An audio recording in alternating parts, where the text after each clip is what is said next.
ஸ்ரீகாந்தோ Maduro யஸ்ய Janani சர்வமங்களா ஜனகஸ்கரோ தேவஹ them Vande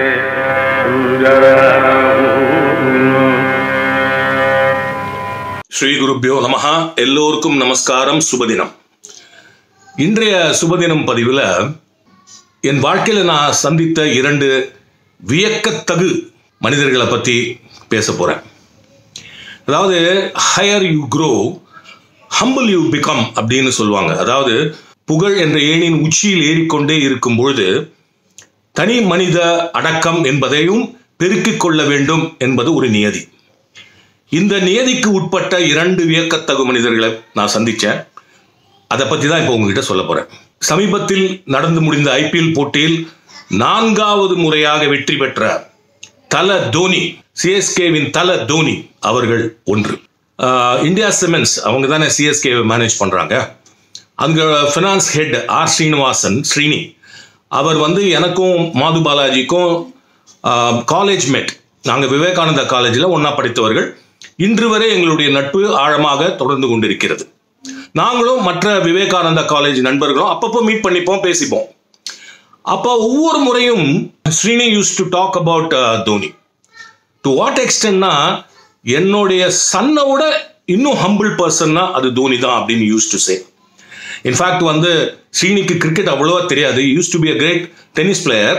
but இருந்தாலும் cricket தெரியாட்டாலும் தோனி என்ற தனிநபர் மீது அவருக்கு மிகப்பெரிய மரியாதையும் பாசமும் இருந்தது.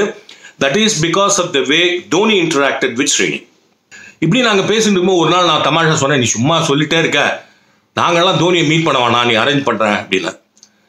ஸ்ரீனி சார் பண்ணலாம்டா, when Dhoni comes to Chennai next we will try அப்படின்னு சொல்லிட்டு தோனிக்கு சென்னையில் ஒரு பிஆர்ஓ ஆர் மேனேஜர் இருக்கார். அவர்கிட்ட உன்னோட நம்பர் கொடுத்துட்றேன், எப்போ தோனி ஃப்ரீயாக இருக்காரோ he will call you அப்படின்னா. So I was looking forward to that call.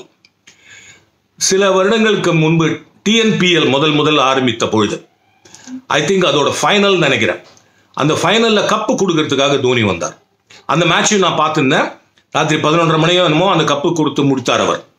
மறுநாள் காலை 7 மணிக்கு தோனியுடைய லோக்கல் கான்டாக்ட் அவர்கிட்டேருந்து எங்களுக்கு call, Mahi will meet you at 8:15 and Adyar Park அப்படின்னாங்க.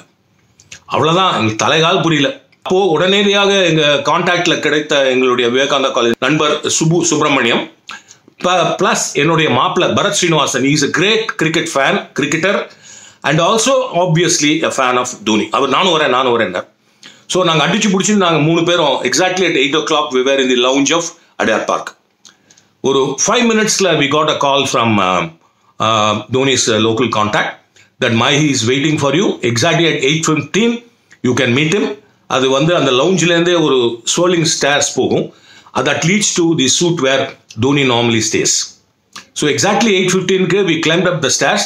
அந்த ஸ்டேர்ஸோட எட்ஜியே லுக்கிங் ஃபார்வர்ட் டு அவர் அரைவல் தோனி வாஸ் ஸ்டாண்டிங். என்னமோ நாங்கள் எல்லாம் ரொம்ப நாள் ஃப்ரெண்ட்ஸ் மாதிரியும், ஆஸோ ஸ்ரீனியும் நாங்களும் எவ்வளோ ஃப்ரெண்ட்ஸோ அந்த அளவுக்கு தோனியும் நாங்களும் ஃப்ரெண்ட்ஸுங்கிற மாதிரி அவர் ஹி பிஹேவ். ரொம்ப கேஷுவல் டாக்கு, உள்ள அழிச்சுன்னு போய் ஜாலியாக பேசியிருந்தாரு.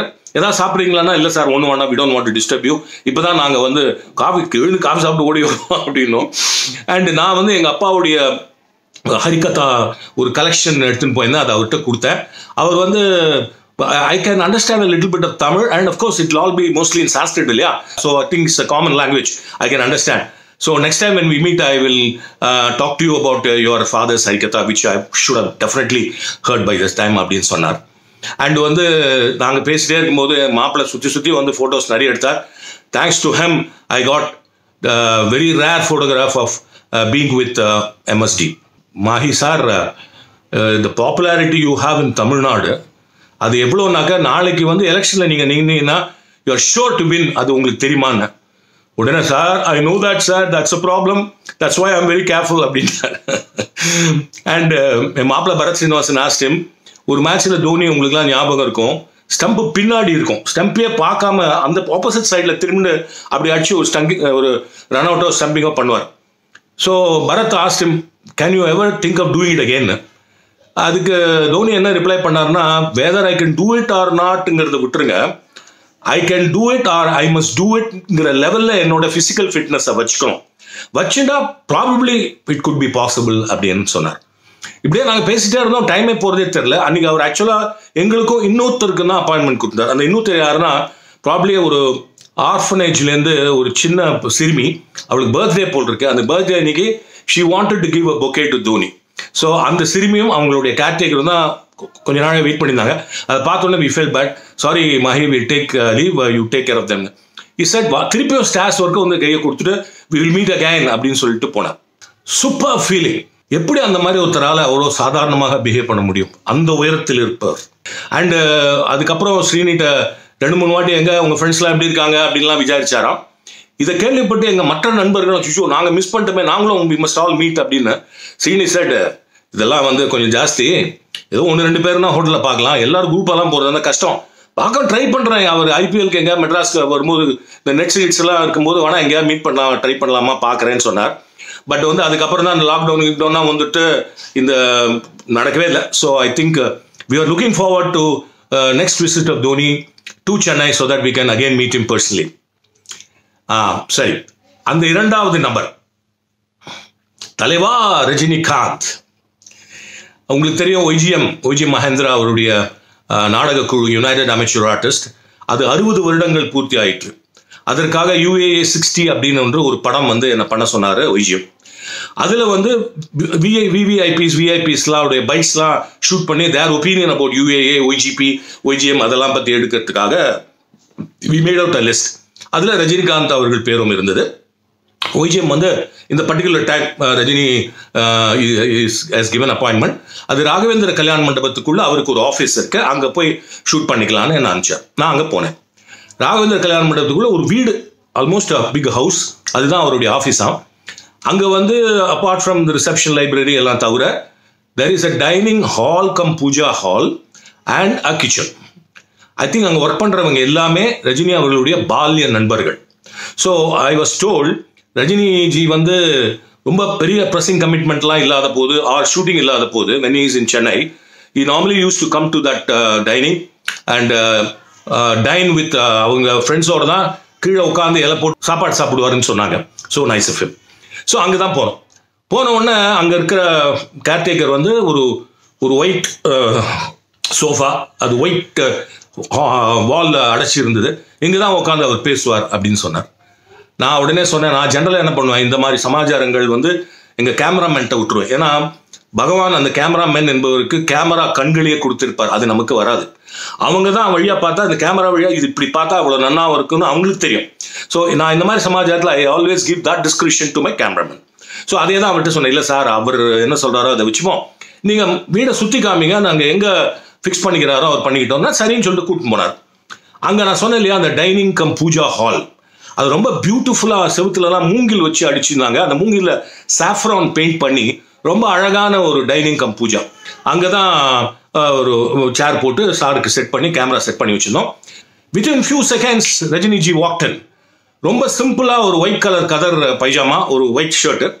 அங்கே வந்து என்னமோ நான் அவர் ரொம்ப நாள் மீட் பண்ண என்ன காந்தன் எப்படி இருக்கீங்க, நல்லா இருக்கீங்களா, அண்ணா மௌலி சார் எப்படி இருக்காங்க, நல்லா இருக்காங்களா, ஓகே இப்போ இங்கே தான் உட்காரணுமா, ஃபைன் நைஸ் உட்காந்துட்டு அப்புறம் நான் எவ்வளோ நேரம் பேசணும்னா, இல்லை sir whatever points you're try to make அந்த லெங்க் வச்சுக்கலாம் சார், பரவாயில்ல இல்லையா, ஃபைன் ஓகே.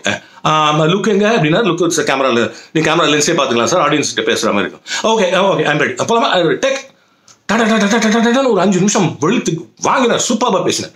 பேசிட்டு காந்தன் ஓகேவா உங்களுக்கு ஏதாவது மாத்திரம்னா சொல்லுங்க, நான் வேற டேக் தரேன். இல்லை சார் இதுவே போதும் சார், கரெக்டாக இருக்கு சார் அப்படின்னு. அப்புறம் கொஞ்சம் ரீவைண்ட் பண்ணுறீங்களா, நான் பார்த்துடுறேன் அப்படின்னாரு. நான் நார்மலாக என்ன பண்ணுவேன், எந்த விவிஐபியாக இருந்தாலும் இந்த மாதிரி பைக்ஸ் எடுக்கும்போது அவங்க ரீவைண்ட் பண்ணுங்க பார்த்துடுறேன்னு சொன்னால் அதில் 2 ப்ராப்ளம் உண்டு. ஏன்னா அப்போ இருந்த கேமரா அந்த டேப் போட்டிருக்கோம், அந்த ஹெட்டில் வந்து டஸ்ட் இருந்துன்னு வச்சுங்களேன், ரீவைண்ட் பண்ணும்போது சில சமயத்தில் வந்து அது டேப்பை கிழிச்சிடும். அது ஒரு ரிஸ்க் தான் ரீவைண்ட் பண்ணுறதுங்கிறது. இன்னொன்று வந்து அவங்க பார்த்தோன்னா அவங்களுக்கு இன்னும் நிறைய ஐடியாஸ் வரும். நான் இன்னும் கொஞ்சம் சொல்கிறேன், இன்னும் அப்படியே போயிட்டே இருக்கோம், நம்மளுடைய ஷெட்யூல் வந்து மிஸ் அவுட் ஆகிடும். அதனால நான் ஜென்ரலாக அதுக்கு அவ்வளோ என்கரேஜ் பண்ண மாட்டேன். பட் தலைவா கேட்டப்புறம் நம்ம மாட்டேன்னு சொல்ல முடியாது இல்லையா, அதனால சரி சார் அப்படின்னு சொல்லிட்டு ரீவைண்ட் பண்ணோம். அவர் ஹெட்ஃபோன் போட்டுன்னு கேட்டார். அது நான் பக்கத்தில் நின்று பார்த்துட்டு இருந்தேன். இதனால என்ன ஒரு நல்ல சமாச்சாரம்னா, உடனே எங்கள் அசோசியேட் டைரக்டர் வந்து அவரோட மொபைலில் டக் டக்குன்னு அந்த ஃபோட்டோ எடுத்தார். அதனால ரஜினியோட நான் இருக்கிற மாதிரி ஒரு அபூர்வமான ஃபோட்டோ எனக்கு கிடைத்தது. ஸோ அது முடிஞ்சதுக்கப்புறம் ஓகே ஃபைன் சியூ அப்படின்ட்டு கிளம்பிட்டாரு. அதே மாதிரி எப்படி தோனி வருக அதுக்கப்புறம் எங்களை பற்றி ஞாபகம் வச்சுன்னு விசாரிச்சாரோ அதே மாதிரி ஒரு 10 நாளுக்கு பிறகு நான் ஏதோ ஒரு ஆடிட்டோரியத்தில் ஒரு ட்ராமாக்கு போயிருக்கேன். அங்கே ரஜினியும் அவருடைய ஃபேமிலியும் வந்திருந்தாங்க. நான் வந்து அவரை கிராஸ் பண்ணுறப்ப எப்படி இருக்கீங்க, நல்லா இருக்கீங்க, நான் பேசுறது நல்லா வந்திருக்கா, ஓகே தானே சார், ரொம்ப நல்லா இருக்கு சார் அப்படின்னு. நான் ஒரு நாவிஸ், அவர் சூப்பர் ஸ்டார், எவ்வளோ ஹம்பிளாக பிஹேவ் பண்ணுறாரு பார்த்தீங்களா. இதுலேருந்து தலை தோனிகிட்ட இருந்தும் தலைவா ரஜினிகிட்ட இருந்தும் நாம் எல்லாம் கற்றுக்க வேண்டியது அந்த தனி மனித அடக்கம். With this few words let's meet again next week. அதுவரை வணக்கம், வந்தனம், சுபதினம். புத்திர்பலம் யசோதைர்யம் நிர்பயத்வமரோகதாம்